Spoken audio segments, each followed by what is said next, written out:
playback is unsupported on your device. US President Donald Trump is no longer a COVID transmission risk to others, the White House physician has said. Sean Conley's memo is the first update on Mr. Trump's health since Thursday. There had been concerns that he might still be contagious following his 3-day hospital stay. However, the statement did not say whether Mr. Trump had tested negative for COVID-19. He is due to face Democratic challenger Joe Biden in the presidential election in less than a month, on the 3rd of November. Polling suggests Mr. Biden has a 10-point lead over Mr. Trump nationally. However, his lead in some key swing states is narrower. He is 7 points ahead in Pennsylvania, 3.7 points ahead in Florida and less than a point ahead in Ohio, according to an average of polls collated by Real Clear Politics. There is also unprecedented uncertainty over mailed ballots. Some states want to expand postal voting as a public health measure against the virus, but Mr. Trump has claimed without evidence that postal voting is vulnerable to fraud. How is Donald Trump doing in the polls? Does U.S. postal voting lead to tremendous fraud? Meanwhile, an ABC News/Ipsos poll found that just 35% of Americans approved of how the president has handled the coronavirus crisis. More than 214,000 Americans are known to have died of COVID-19. What is Trump's condition? The doctor's memo said the latest tests on the president revealed there was no longer evidence of actively replicating virus, and that his viral load was decreasing. In the memo, Dr. Conley said President Trump had been given sensitive lab tests that detect how much of the virus is still in his system, and that by currently recognized standards, he is no longer considered a transmission risk to others. Mr. Trump first started showing symptoms of coronavirus 10 days ago, and was admitted to Walter Reed Medical Center a day later,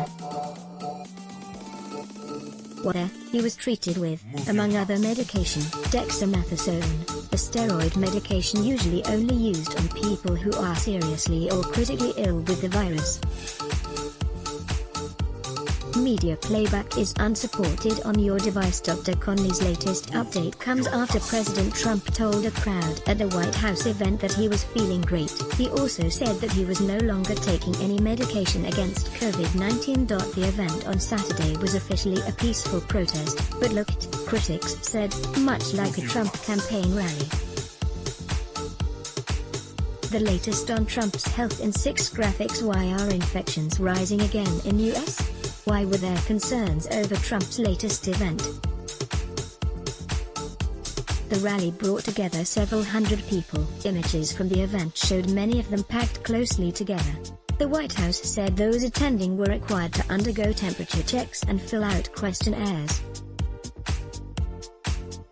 Face masks were advised, although not everybody complied. Senior Democratic Congressman Adam Schiff said it was morally bankrupt for the president to hold another super-spreader rally at the White House. After a previous event in the White House Rose Garden on the 26th of September, at least 11 people who attended subsequently tested positive for coronavirus, including Mr. Trump. The top U.S. infectious disease expert Dr. Anthony Fauci described it as a super-spreader event. The president's campaign team has also said he is planning to attend a big rally in Florida, a battleground state in the presidential election, on Monday, followed by trips to Pennsylvania and Iowa. What is Biden doing this weekend? Mr. Trump's rival in next month's election, Joe Biden, has been campaigning in Pennsylvania, another key swing state, as well as Delaware.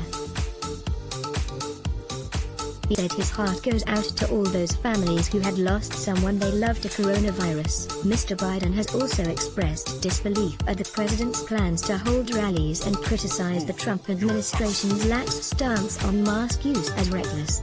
They should be socially distant and wearing masks, he said.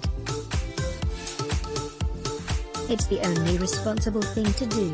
At a campaign event with unions in Pennsylvania, Mr. Biden vowed to create millions of well-paid jobs, and to fund the pandemic recovery by making billionaires and corporations pay more tax. Let's block ads. Why? Show your love for him. Click the link in description.